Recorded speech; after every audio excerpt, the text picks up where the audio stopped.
Thank you for coming. Good morning.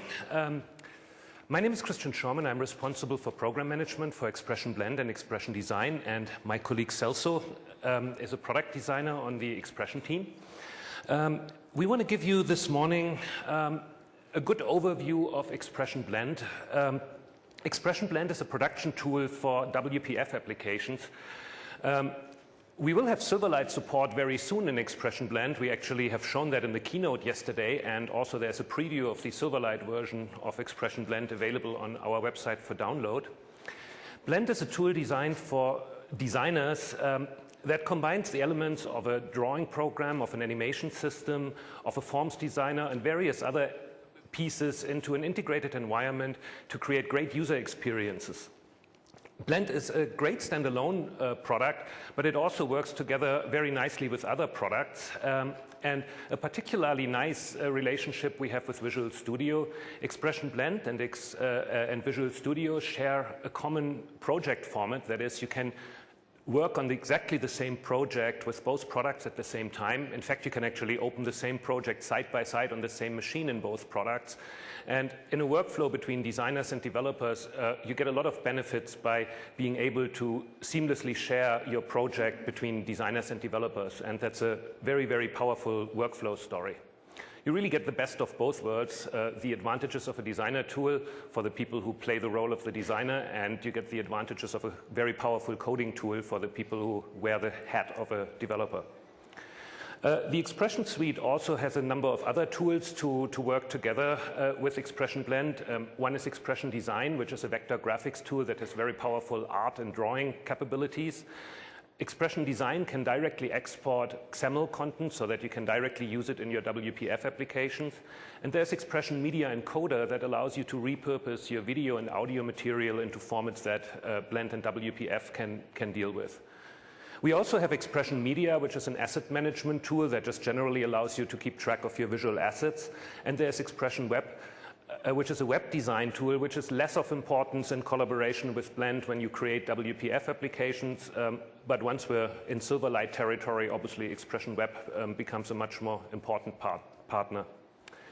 Beyond the Expression Suite, we also collaborate quite well with other graphics programs that can produce bitmaps or vector graphics. We can import 3D graphics because WPF, of course, is capable of creating real 3D. And we can import video and audio formats of various types. So that's really enough in terms of introduction. We really want to spend the rest of the sessions with demos and with presentations. We're going to try to show you a very, very wide range of the features inside of Blend, and we're going to try to do that by building actual little applications and application snippets. So the first demo will be Celso's. Celso, why don't you go ahead? Hi, good morning. We'll show you the first sample here. This is a very simple application. As you can see, we have some buttons, and we can interact with those buttons. And those buttons trigger some animations. So as I click here, you can see the animation of a 3D model and some 3D surfaces here. So it's a very common scenario for applications, rich applications. And let's see how we can do something like this. I have another project that I prepared for the sake of time that does almost the same thing. I have the same principles here. So I just have this very cute bird. And if I have a button here on the left. So if I click, we have an animation. So let's see how we can create that kind of interaction just using Blend without any C# behind. So let me close this one. OK. So to start, I will just copy this button, copy and paste, so we have another one. So I'll do an animation to make the bird flying back. So I'll change first the name of the button, and we have this in the properties panel. Just go and change to fly back. And now to create a trigger to an animation, I can just go to the triggers panel and click on event.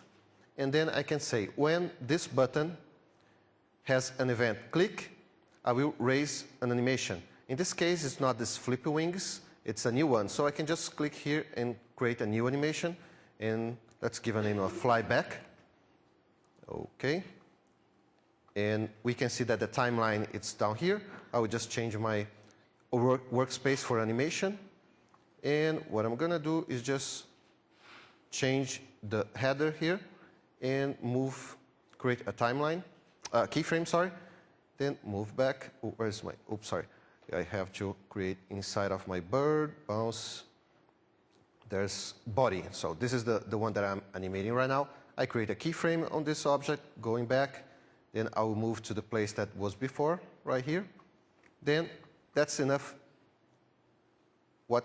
That's enough for the animation, so I can fly over here and fly back over here. I didn't synchronize with the position over there, but you can see that just with a few clicks we can create this kind of trigger with a button. But you saw with the 3D viewer that the buttons are really nice, styled, and this is really just the base style that comes with the system. Let's see how we can change this. WPF and Blend allows us to change the control template of a button, of any control, actually. So to do that, and the control template is just a visual representation of our control. And to change that, I can just right-click and say Edit Control Parts, Edit Template. And we have access. Actually, let me just create a new copy so we can see in place here.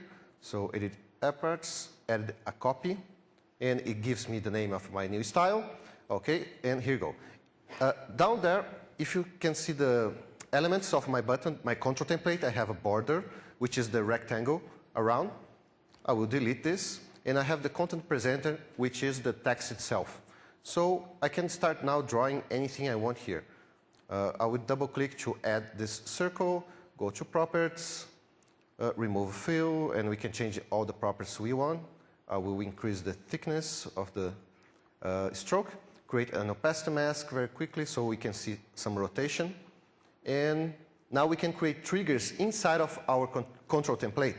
So now I want an effect when I have an event mouse over. I will just change it to design again so you can see everything. So when I have a mouse over, I will trigger a new animation. There's no animation yet inside of this control template, so Blend let me know that, and I can create a new animation. Then I can switch back to create this animation here. And what I'm going to do is just rotate this ellipse when I have a mouse enter event. So I can go to Transformations, and I can access rotation and change it to 360. And here you go, we have a keyframe here. As you can see, it's rotating. I just have to change the repetition of this animation, going back here, right-click, edit repeat count, and we can have animation forever. So if I run now, we have a new style, and when I roll over, we have this effect. But you notice that the animation doesn't stop. So we need to raise another event here in Triggers. We just set when the actions is activated. So when it's deactivated, I can use the same animation, but stop the animation. So I can run again and roll over. We have the effect. When we have a mouse leave, it stops. But this style is not really fitting the scene itself with this bird. So for sake of time, I already prepared some. Oh, of course, when we create this kind of, remove this, I have to go back to my scene because I was inside of a control template. So, okay. When we create this new style, it goes to our resources. So I can go here, and this is the button style too. I didn't give any name. But before, I was creating other styles, and now we can just drag and drop and reuse that resource. So for example, a flower would be more appropriate for this scene. I can just drag and drop and apply this to a style, and here you go. And since it's a resource, I can apply to any button that I have on the scene very easily. And inside of this style, I have animations, interactions. So when I roll over, instead of rotating, I have this expanding, the zoom, and the function behind it still works the same because we didn't change anything with the code. And I have another one here. As you saw in the 3D viewer, you can have 3D, any kind of content, any kind of asset you can apply to your control templates, your controls. So you can also apply 3D elements of videos. So again, I have another style, 3D flower. I can just drag and drop and apply to style, and you can see that different 3D flower. It's a real 3D object that I got from 3D Studio Max. And if I run again, I have another animation of a flower rotating, and the function is the same. We still have the buttons working. So now I give back to Christian. Thank you, Celso. So I want to show you a few more things, how you can build an interesting application. And let me show you a sample that Celso built. This example shows a lot of characteristics of modern user interfaces. It has a lot of animation. It has non-standard controls to do things. In this case, with these controls, you can design the color scheme for your bathroom. And I'm just demonstrating to you that you don't want me to redesign your bathroom. Oh, that is a problem. All right, so you didn't see that, so let me do that again. So again, this application shows a lot of the things you would expect in many modern designed applications. You have animated controls, you have non-standard controls. What this thing does is it allows you to basically try out color schemes on elements in this scene. And I want to show you how you can actually build such a custom control inside of Blend. So let me switch back to Blend. This is just an empty project that I started. There's really nothing in here, and the only thing I want to do here on this main page is just change the color of my background a little bit. And now I want to create a user control. So I go to New Item, User Control, and I get an empty one. So let me first get that roughly into the right shape for these little swatch controls, like that. And the first thing I want to do is to draw a rectangle in here. One thing that you can see here as I draw is you see the size of the object displayed like in a drawing program. You get these little red snap bars at the right that tell you when you actually hit the margin or the edge. So it's actually really, really fast and easy to do things. I can also force the whole thing to just fill. And now I'm going to round the corners a little bit using here this onObject UI. And the swatches that you've seen before, they had little holes at the lower right corner. So I'm going to do that as well by just drawing a little circle here and using a Boolean function to just cut a hole in there. So I'm using the circle to cut a hole. Next thing I want to do is I want to just make the look of that a little bit more interesting. So I'm setting the fill of that to a gradient, but I want a radial gradient. And I'd like to show you the brush transform tool that allows you to actually set up your gradient and the way how it works by putting something that looks a little bit like a spotlight effect on that. So obviously these are somewhat the wrong colors. Let me just switch these two like that roughly and make this black into a slight gray, like that. So now we just need to get these colors onto the color swatch. And in order to do that, I'm going to create a, oops, wrong area. I want a list box. I put a list box on here and fill it in the whole rectangle and make it a little bit smaller so that it doesn't overlap our edges, like that. I want to make this list box transparent so that, and without a border, so that you don't really see it. And now we just need to get content in that. Now, in this particular project, we got the colors that we need to use in form of an XML file that basically specifies the colors from a Pantone catalog.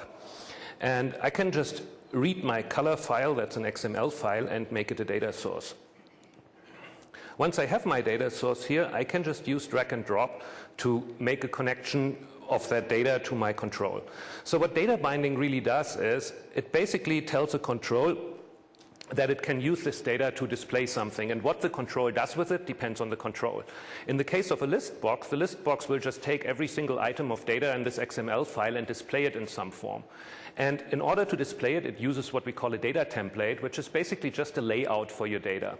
So as I made this binding, Blend has already automatically created a default data template for me, and this default data template basically contains all the values that were actually in the data, the value and the name, and I can reorder this here. And at the right, you see a preview of how that actually looks. So you just see the name and a string that represents the color value, and the way how these items are laid out. I want to change that to a grid and say, okay, oops, I somehow have obviously moved my list box away from where I wanted it. So let me just return that to the right place. Here we go. Now that obviously doesn't look anywhere near as nice as what Celso has, so I really need to go into this data template that I played with and make it nicer. So here I'm inside of it, and let me just make this display container a little bit wider and a little bit higher, but not as high that I get scroll bars. I don't really need the value as a text string. I don't want to see that, and I also really don't need this divider here. Oh, it doesn't really disturb me. Let me center this text, and let's add a rectangle that we want to use to actually display the color. So I'm drawing a rectangle in here like that, and now I just need to get the color in there from my data, and I can do that by binding the fill color of this rectangle to the actual individual data item that is inside of that list. So I want to use the value for that, and here you go. So one more thing that I lost on the way is I actually lost for some reason the transparency on my list box. I must have undone that accidentally, so let me just get rid of these two brushes again, like that. Oh, I just did draw another list box. That was the problem. Okay, so Celso's original control had this little highlight on it. So let's also do that. I can just do that by just drawing a shape for that highlight. So just using a pen tool, quickly drawing in that, like that. And I want to fill that also with a gradient. But this gradient doesn't quite look right, so I'm again using my tool here, and let's make the top color here white and rather transparent, and add a color here somewhere in the middle that we want to have maybe like at 80%, and the last color at the bottom we want to make completely transparent, like that. So now we already have the highlight, but it's of course much bigger than the outline of our control. So I want to cut it with the control. So I just do that by copying the outline shape of the control and using that as a cut shape. And here we go. So I got my control together with the highlight. So now that I have the control, I can very easily use it. Custom controls are here, and I can just drag that over in my scene, and here it is. And before I'm done with this demo, I also just want to show you that I can make this little animation that Celso had. So I just move that here a little bit in the center, and move the pivot point around which it rotates down here into the center of that. And now what I want to do is I want this to rotate when the control is loaded. Okay, and now I create a timeline. Okay, I need a couple of copies of this control, so now I have 4 of them, and I'm going to set a keyframe. Sorry for all the scrolling, but this monitor at 720 pixels height is really a little small to work. Let's go here, and oops, I didn't want to rotate all of these. I just didn't want to rotate 3 of them. So I'm starting to rotate these. Then I'm just going here, rotate that a little bit more, and one more here.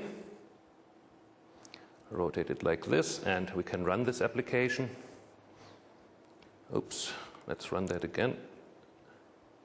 Still running, go away. Redraw, I don't know why. So, and the thing acts exactly like a list box, so you have the selection through these things. It behaves exactly like that, and So a very, very easy and quick way to actually build a custom control with drawing tools and a little bit of data binding. So I pass back to Celso, who is going to continue with the demo to show you some layout capabilities in Blend and some additional data binding. Okay. Oh, cool. Okay, now I will show you some really cool features in Blend and, of course, of WPF itself, which is layout. I have a project ready here, so we can see an example. So this is, again, just a list box, just like Christian was building the color swatch. And we have a way to change the column of our grid. So one of the features, one of the layouts that we have inside of WPF and Blend, it's grid. And we can divide that grid and change the position. And I will show you how we can do that. And also, if we change the size of the window itself, we have alignment of the image, the film image at the top, and also our wrap panel here wraps all the images of our photo. That's something, an organization similar what you find in Windows Vista today, in the visualization of photos. And if I change my master list box here, you can see there's a small animation to switch between galleries. So let's see how we can build something like this using those cool features of grids. So right now I just have a project ready here. I have already this grid, and you can notice if I roll over on this blue bar over here, we can create new columns. So if I click here, we have a new column, and I can create new rows too. So just click here. Okay, now I have 4 sessions in my grid. And just for sake of time, I will copy the title so we don't have to restyle all over again. Paste here. And notice as I move my title, the left side switches to lock the position of this title to one of the columns or the beginning of the grid itself. So in this case, I want this one to be aligned to the left. It's the right position. Now I can add the film image over here. And again, as I move to the right, you can see there's a dot line here. But as I go closer to the right side, it gets a solid blue, which means that now it's aligned to the right side. So Blend, it's smart enough to know that this should be aligned to the right. And let's do just one more graphic here. It's just a rectangle. I'll do a little round corner here. Change the gradient. That's a second. Okay. White is too bright. Let's make like this and move back twice. And if I run this right now, you're going to see that we have something right and something wrong. So we really have the film image aligned to the right, but as I move, as I change the height of my window, I have this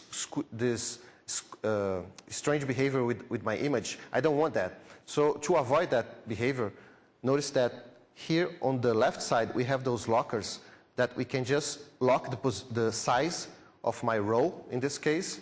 So now I can just change the height and everything, it's working fine.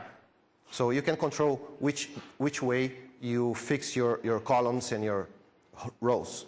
So now we're ready to start building the list box at the bottom.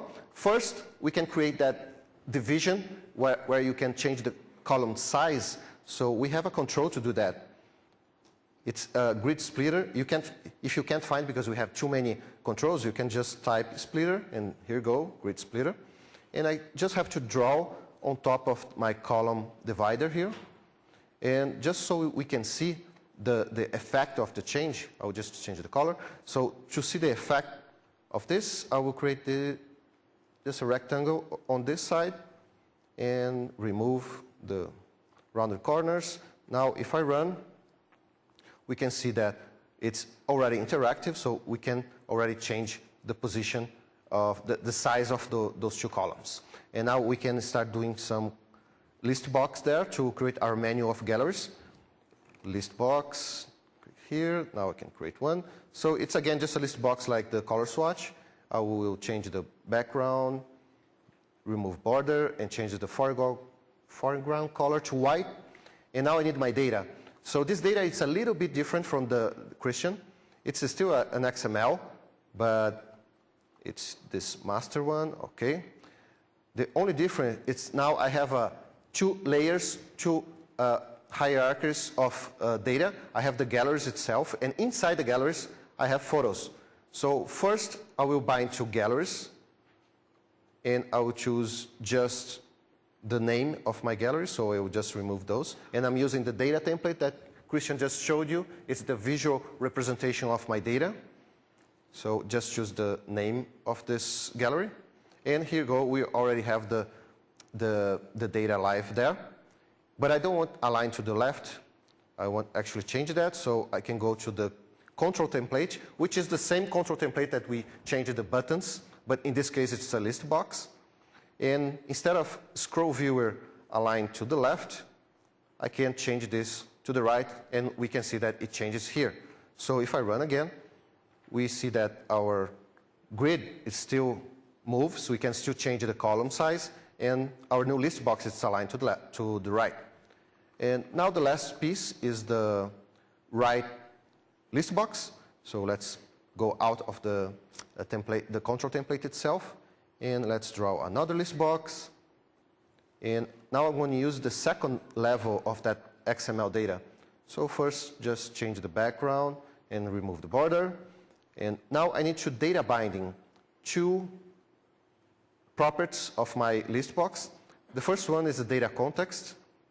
I will bind to my first list box. So let me just give a name so it's easier to find.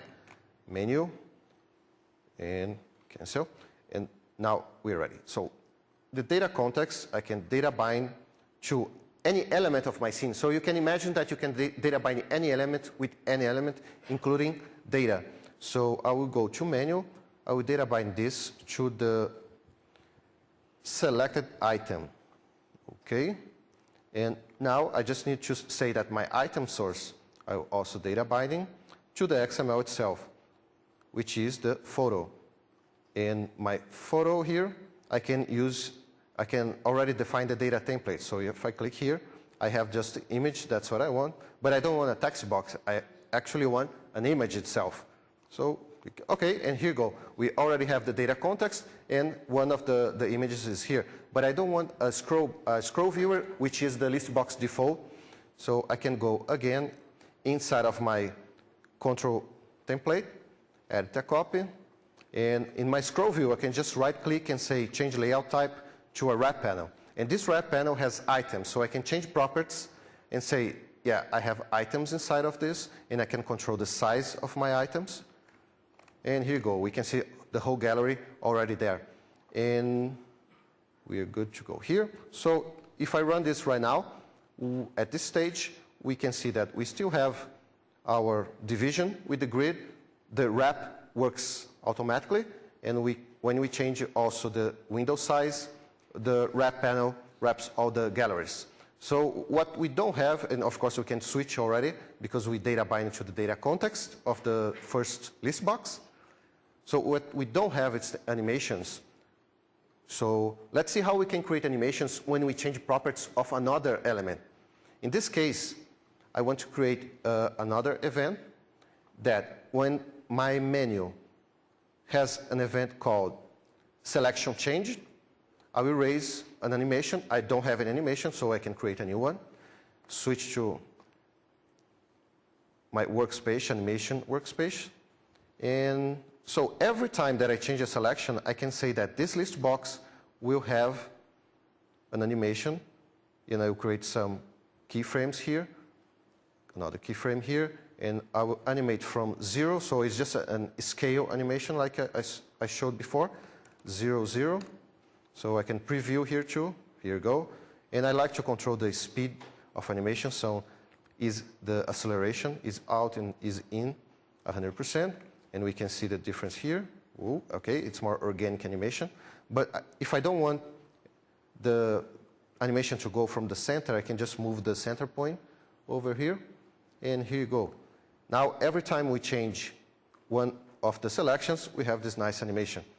Okay, But inside, this is still a list box, just like the control, the color swatch. So I'm using the keyboard just to go through the items. But inside of the items itself, we just have an image. I can change that to a button. So we have interactivity with each image. So I can go here. We have another control template. It's not a control template. It's an item template. So I can go there and edit this template. And we can see that we have just the image itself. So I would just change this to have some border. So margin is something that we have in properties of the grid. So I'm changing the margin so we have a little more space between the images. And I will make this, actually, let me do that after the button is created. So with my image here, I can just go to Tools and make a button. I have a new style for a button, click OK, and here you go. We have already a button here. And now I can edit the control template of this button. So I can go inside. So I'm inside of the item template. Now I'm going inside of the control template of this item template. So here you go. I don't need the text here. You can see that there's the button there. I will just remove this. And now I'm going to change the margin itself, 10, 10, and 10. So just like we did before, we can create a mouse enter event. So if I click here and switch to design, it's easier to see. Over here, OK. Oops. OK. So when it's activating, I will create a new animation that will just change the margin itself. So move 2 here, and I will create here. Just a keyframe, change to 0, 0, 0. So when we have a mouse enter, we have just this animation of the image getting bigger. So if I run, we already have the animation, but again, we don't have any mouse leave. So to do that, we just have to do the activating. I will use the same animation, but I will stop the animation. So let's run. And here you go. Now, when you roll over, roll out, we have the right behavior. And of course, it's the same list box for each one, so it's working for all of them. So you can see the power of working just with one part and replicate that behavior to all your application. And that's for, of course, don't forget that this is an example for layout. So we still have all that functionality. We can still resize the window. We still have the animations, and everything works inside the grid. So let's get back to Christian with more samples. Thank you. Thank you,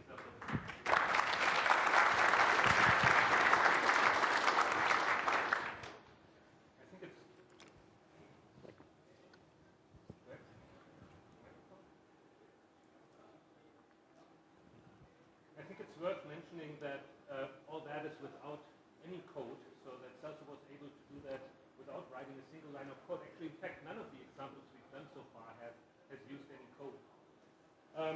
Christian, we can't hear you. Oh, sound. Now. Hello? No?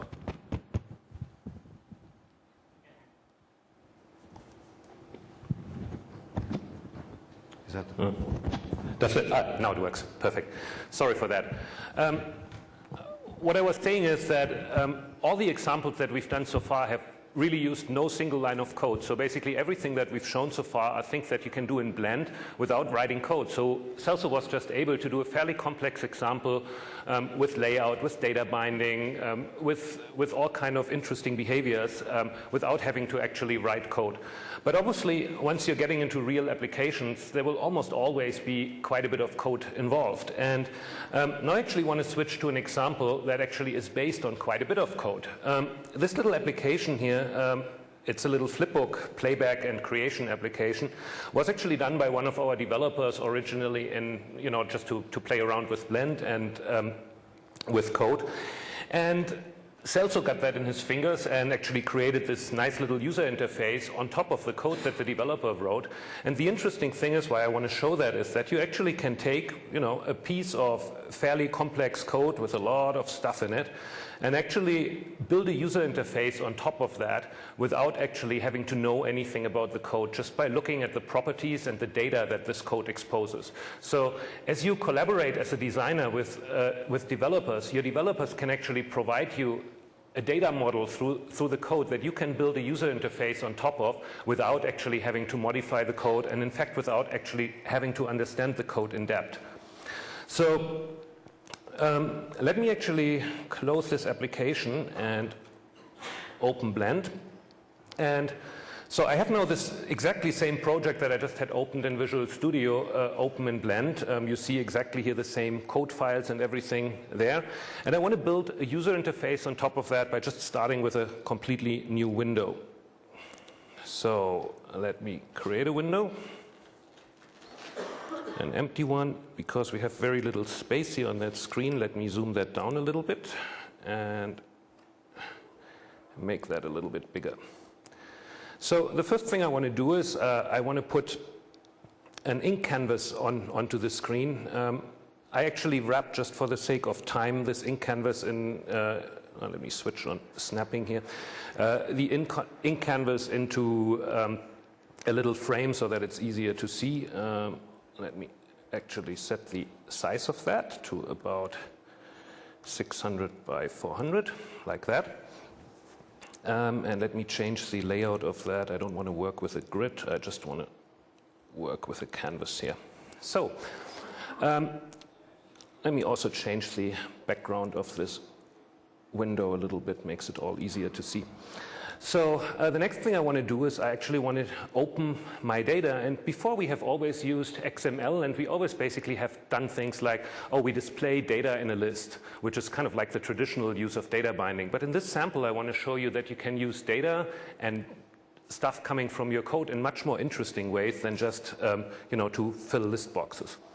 So in this list box here, we see now all the classes in our project, and the data model that our developer has provided for us is in this Flipbook class. So I just create that, and everything that is in there now just appears here, and I can just use it to bind just like the data that's coming from an XML file.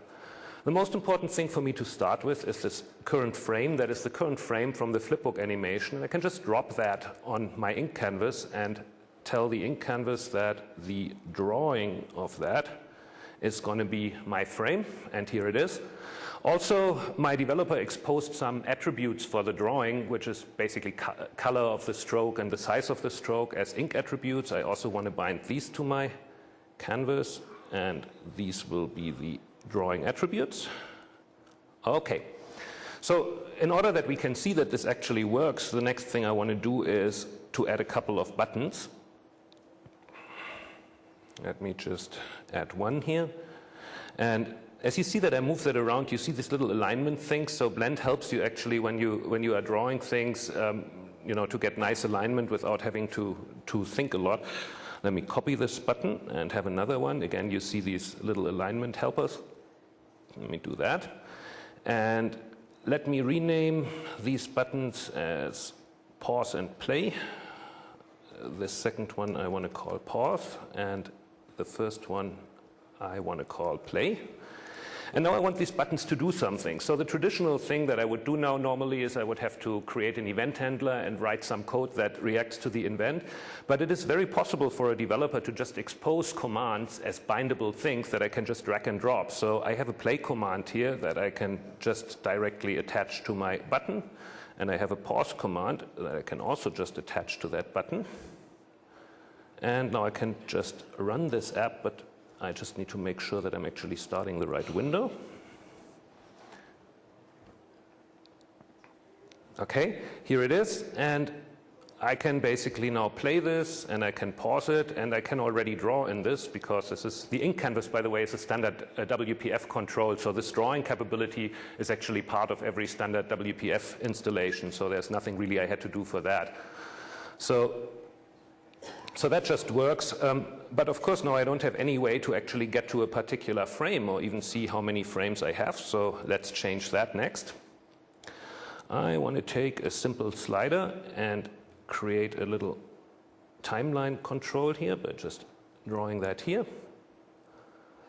Let's make the slider show tick marks. And let's make sure that it actually snaps to its tick marks, because we want to have just straight numbers. Now, the length of the slider should really be controlled by the length of the animation. And we can do that by basically taking the maximum value of the length of the animation and binding this to the slider maximum. So I have here the list of all my frames in this animation, and I can just take the length of that. And because this array, it's a programmer who did this. This array is based on 0, so really the count is 1 too big. So I can use a value converter to basically convert this value for me to the right value that I actually need. Done. And you can now see that this value has already set itself automatically to 5, which is just the value that I need. And the only thing that I now need to do to make this slider work is to take the current index, which is the current frame of my animation, and set it to the value, bind it to the value of the slider. So basically, I'm connecting the current frame of my animation to the value of the slider, so that whenever I change the slider, the current frame changes, or when I play, the slider will just follow the animation. So I can just do that by dragging that onto the slider and selecting the value field. And I'm done. I run this. And now I can control the position by just using the slider, and I can just hit play, and you can see that the slider just follows whatever I'm doing. The same technique I can also use for anything else, like for example for the width of my brush. So I can just take the ink width of this and just attach it to this slider. Done. So, I should maybe set a range for that before I'm actually really done with that. So my minimum brush size, I want to be 5, and my maximum brush size, I want to be 60. Makes more sense. Let's run that again. So you see, as I move over the canvas, you see the brush, and as I now make that bigger, well, I get a slightly bigger brush. Okay. So obviously now I don't really have a preview in this application, so every time I change my slider, I first have to move my mouse over the ink canvas to actually see how big it is, which is not all that much fun. So let's actually fix that and create a little preview for that. So I'm just creating a little rectangular shape here, a grid. Let me make that about 80 by 80 in size. And so that you can see it, let me just make that white here. And in this grid, I'm just going to draw an ellipse, just like that, and make this ellipse just fill the grid, and I'm giving it a color like that. So now I want this ellipse follow in size basically the slider that I have. So I can do that again by just taking the width of the ellipse and just binding it, and this time I'm using data binding not from any data source, but I can just pick any element in my scene, in this case this slider, and just say I want the width of this ellipse exactly to be the value of that slider. I'm going to do exactly the same with the height.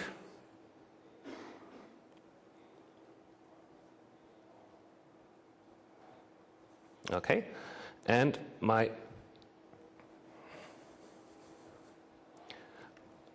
now have a little preview for the size of my brush without actually having to write any code, just by connecting, like properties of different controls together.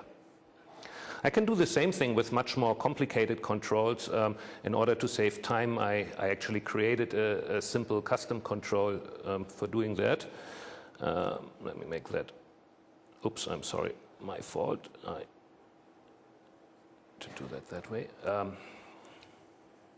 So here I have made a little color control just to show the color of the little brush. So I can now go and just take the color of the ink and bind that to this color control.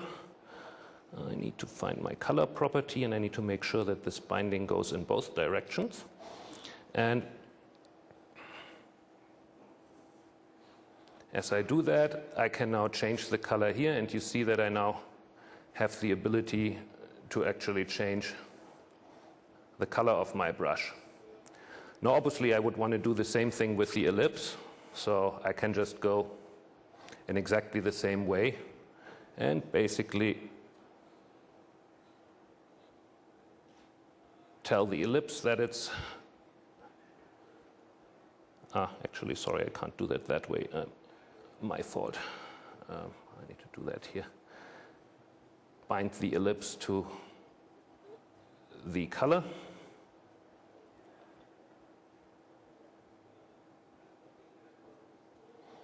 Okay. And you see it already switched to black because that's the default color. And so now my preview is also just tied to that. Again, all that can be done just by working together with the developer and having the right code prepared. And that's actually fairly easy for a developer, so it doesn't really add a lot of overhead for the developer to do that. So last thing, just to complete this application, just quickly creating another list box just for completeness, and actually take the whole animation and bind it to that. And I just want to show you one more time the power of resources, because resources are an incredibly powerful concept. You as a designer, you can pre-create styles for controls, or you can save colors and fonts and all kind of very sophisticated things, and then just use these and apply these without having to recreate these. So it's a very nice way to produce style guidelines and things like that for a larger project. So in this case, I actually have already created a template to basically put in this list box, just in the same way how we have styled data templates before, just to get the different ink frames in there so that we can get a proper preview. Oops, and because we don't really want, and because we don't really want a vertical list box but a horizontal one, I also prepared a layout template that controls the layout of the list box and made one for a horizontal list box. And that done, I can just reposition that here and make sure it's in the right place. Make sure that the selection of the list box also is tied to the current frame where we are. Okay, and I got a pretty functional application where I can select my current frame either by using the list box, by using the slider. I can change the size of my brush and the color of my brush and just play back these animations. Again, without having to write any code to do that, just by relying on a code model that a developer has provided for me. So much for that. And I want to pass back to Celso, who's going to show you some more of the interesting visual properties of WPF.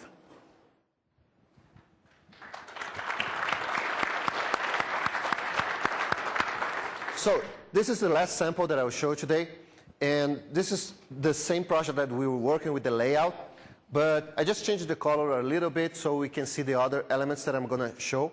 And this, for me, is the coolest feature in WPF and Blend itself, which is called Visual Brush. So if you want to create that effect of reflection or apply a brush to several objects, Visual Brush is just really, really cool. What Visual Brush is, in this case, will be a runtime live updated version of this grid. So it's just a brush, just like a color or a gradient, but it's a runtime live representation of my grid. So everything that happens in the grid will be replicated to all the objects that I apply the Visual Brush. So previously, just for the sake of time, I already created a Visual Brush here, and to do that, you just have to click on your object, and this object can have any element that you want. In this case, we have the whole layout that we were working before. So you can just click here and go to Tools, here, Make Brush, Make Visual Brush Resource. And again, it goes to Resource, just like Christian were using those styles. So if I expand my resources, you can see I have the photo gallery resource. It's a tiny icon here, but you can see that we have exactly the same elements that we have inside of this grid. So just to show the power of visual brushes, I will make this just smaller here, the gallery. I will make it like 40% smaller, so we can add more elements on the scene and move it back over here. Now, anything that I draw, I can apply this visual brush. So let's start just with a simple rectangle. And instead of having a color, so let's go to proper brushes here. Instead of have a gradient, I could have a color, a solid color, or I can go here to brushes resource and click on my photo gallery visual brush. And here you go. We have exactly the same content inside of this rectangle. I'll make it a little bigger. And one of the effects that we can achieve with this, it's reflection. So I can copy and paste this rectangle, go to Object, Flip, Vertical, move it back. So again, we have a live representation of this. And I will add just an opacity mask. Make this 0 and change the gradient over here. Okay, like this. Make this a little more transparent. Here you go. So now, if I run my application, we still have the same grid over here. So you see that when I roll over, we have the same representation over there. If I change my gallery, everything it's replicate there. So if I wrap panel, everything happens also in the reflection itself. And we can also change animations and everything works. So this is just a rectangle. So we can apply this to any surface, including 3D surfaces. So as you saw in the beginning that 3D is an example of the 3D viewer. It's just a 3D plane with two visual brushes applied with animation. And we can do the same thing here. I already have a 3D surface ready. I have this that I got from 3D Studio Max. I just have it hidden. Okay, so I have it visible here. And if we go inside of this 3D object, we can see that we have a scene.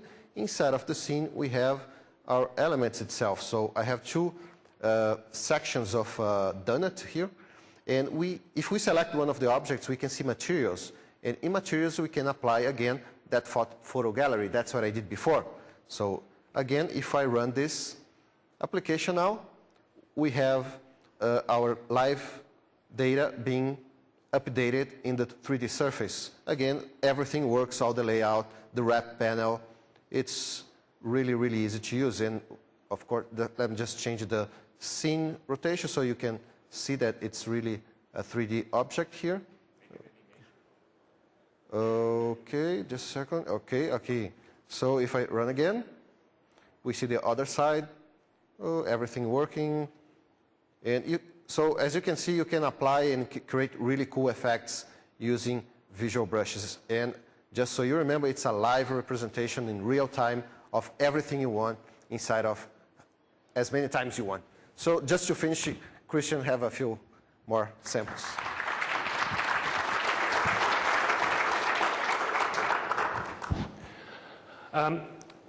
I don't know how many of you have seen the keynote, but in the keynote you might have seen this Top Banana demo that Metallic has done. And that demo was based on actually a prototype in WPF that I wrote originally, and that is the original prototype.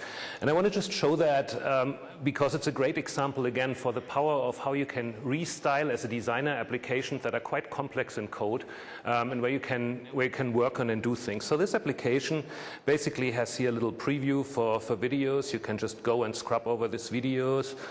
You can play them, or you can go and trim them and do things like that. And you can just drag videos out on the light table. You can either scale them, or you can just drag them out to make them into film strips. You can drag over that with the player and play back. You have a really beautiful pie menu here that does things. And basically, this is not how the application looked after I wrote it.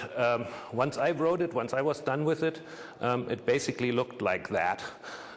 So very, very plain. You see here very, very ugly buttons. You see ugly color schemes. You see that my pie menu is rather simplistic.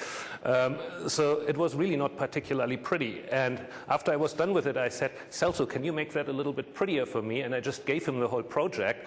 And Celso needed about half a day, to basically just take the things and basically just go and restyle it. And as you can see, he did not only change the skin of things, things, but he actually also changed the layout of the application. So for example, you moved the list box from being a vertical list box at the left to a horizontal list box at the bottom.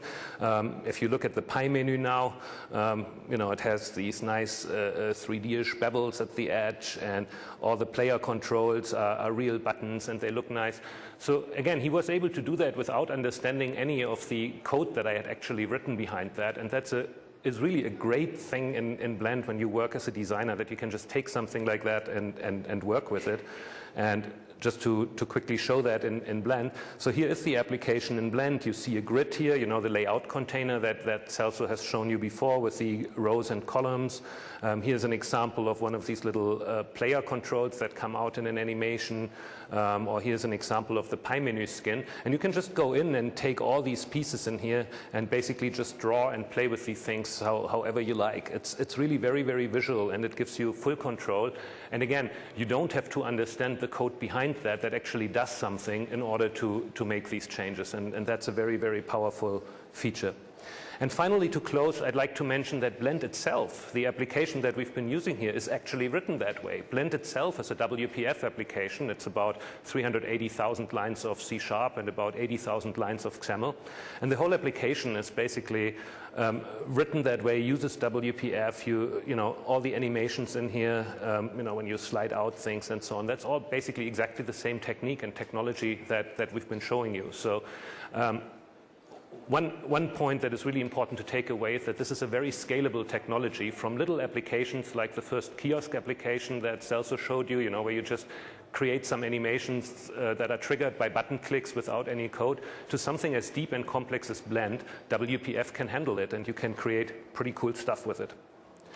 So one last thing that I've been asked to give you a quick update on is, let me click here through these demo slides that we never used,